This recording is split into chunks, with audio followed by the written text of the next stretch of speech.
매일 성경 묵상을 돕는 해설 가이드입니다. 안녕하세요. 묵상 코치입니다. 함께 읽고 나눌 말씀은 누가복음 13장 22절에서 35절까지 말씀입니다. 22절에서 30절을 보겠습니다.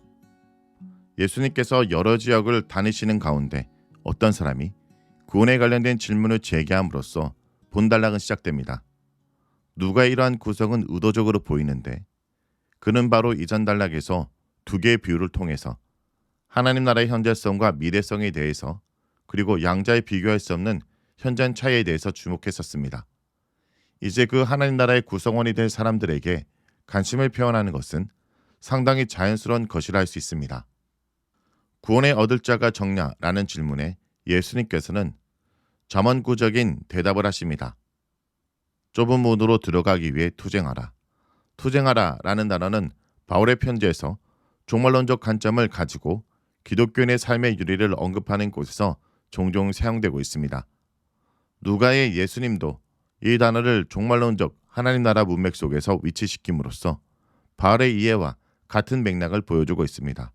좁은 문을 통해 들어가기 위해 힘을 다해 노력해야 하는 당시 사회의 운동선수의 이미지를 통해 예수님은 하나님 나라에 들어가는 구원을 얻는 것이 결코 가벼운 것이 아님을 시사합니다.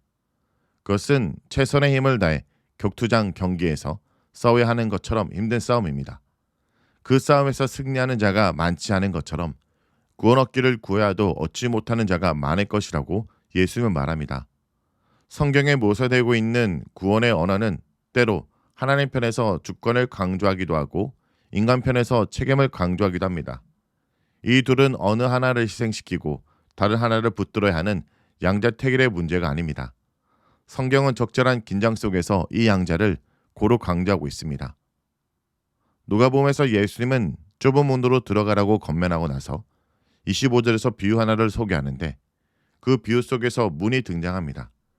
그런데 이 비유 속에서 집주인은 일어나 그 문을 닫습니다. 이때 밖에 서 있던 사람은 그 닫힌 문을 두드리며 문을 열어달라고 하기 시작합니다. 이때 밖에 있는 사람이 주인을 부르는 호칭이 우리의 관심을 끄는데 그는 안에 있는 집주인을 주여라고 부릅니다. 이러한 상황 묘사는 이 비유를 종말론적 사항을 묘사하는 것으로 이해하게 만듭니다. 밖에 서 있는 자는 분명히 집주인을 알고 있는 것으로 묘사되는데 안으로부터 들려오는 대답은 의외입니다. 집주인은 밖에 서 있는 자가 어디로부터 왔는지 알지 못한다고 말하고 있습니다. 이 비유와 유사한 주제를 다루는 마태복음 25장 1절에서 12절의 비유의 결론인 11절에서 12절에서도 문을 열어달라는 처녀에게 너희를 알지 못한다는 언급이 주어집니다. 집주인은 알지 못한다고 단호하게 말했던 것 대조적으로 밖에 서 있던 자들은 집주인과의 분명한 인간적 연대를 강조하고 있습니다. 그들은 주인과 함께 먹었고 마셨고 심지어는 우리의 거리들에서 가르쳤다라고 말합니다. 항변하는 자들의 말 속에 이 사람은 주인과 더불어 길에서 가르침을 베풀었던 것으로 묘사됩니다. 27절에서 우리는 이 비유에 등장하는 주인이 예수님 자신임을 분명히 알게 합니다.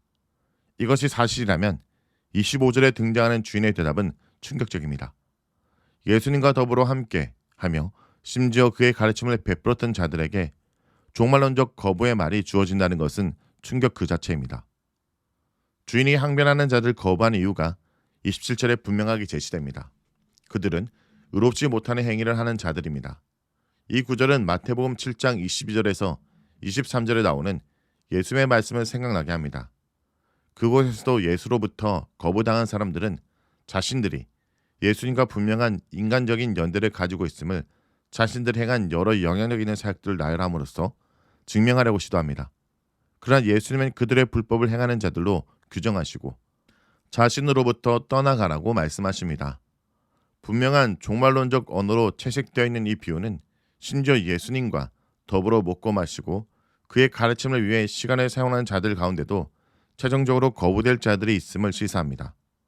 무슨 사역을 수행했느냐가 관건이 아니라 의로운 자들인가 여부가 관건이 됩니다. 이들에게 주어진 심판이 종말론적 성격을 띈다는 사실은 뒤따르는 어구를 통해서 주어집니다. 그들은 아브라함과 이삭과 야곱과 모든 선지자들이 하나님 나라에 있고 자신들은 밖으로 쫓겨난 것을 보게 될 것입니다. 누가복음의 예수님은 이 비유의 결론을 구약으로부터 도출된 하나님 나라의 잔치라는 이미지로 그리고 있습니다. 종말론적인 하나님 나라의 잔치에 동서남북으로부터 사람들이 모여들 것이라는 이미지는 분명 이사야의 모티브로부터 왔을 것입니다.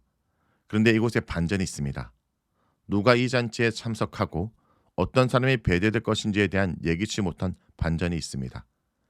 배대된 사람들 가운데도 자신만은 당연히 하나님 나라 잔치에 있을 것이라고 생각한 사람들이 있을 것입니다. 31절에서 35절을 보겠습니다. 바리새인들 가운데 일부가 예수께 나와 그를 죽이려고 하는 헤롯의 계획을 알립니다. 그러나 이러한 보고를 들었음에도 예수님은 헤롯의 계획이 자신의 사역에 아무런 영향을 미치지 못함을 알리십니다. 그는 예정대로 사역을 수행할 것입니다. 누가복음의 예수님은 자신이 예루살렘을 향해 가고 있음을 우리들에게 다시금 상기시킵니다. 그러나 그 길은 헤롯으로부터 도망가는 길이 아니라 자신 앞에 있는 길을 결연히 걸어가는 예수님 자신의 의지의 결단입니다. 이제 예수님 안에 임한 하나님 나라의 회개의 초청에 부적절하게 반응한 예루살렘의 주제가 등장합니다.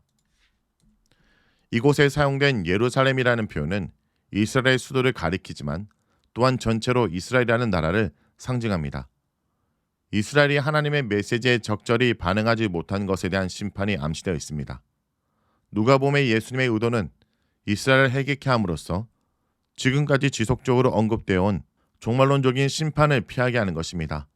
암탉이 새끼를 보호한다는 이미지는 구약 성경에서 하나님이 자기 백성을 보호하신다는 내용에 사용되었는데 이곳에서는 이 역할이 예수님을 통해 투영되고 조명되고 있습니다.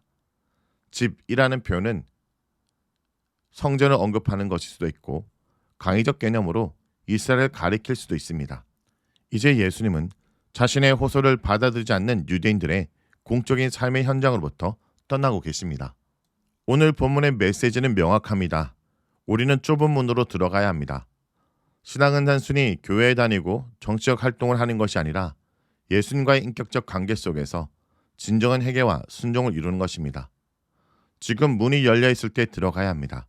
나중에 하겠다고 미루다가는 닫힌 문 앞에 후회할 수도 있습니다. 우리의 신앙을 점검하기 원합니다.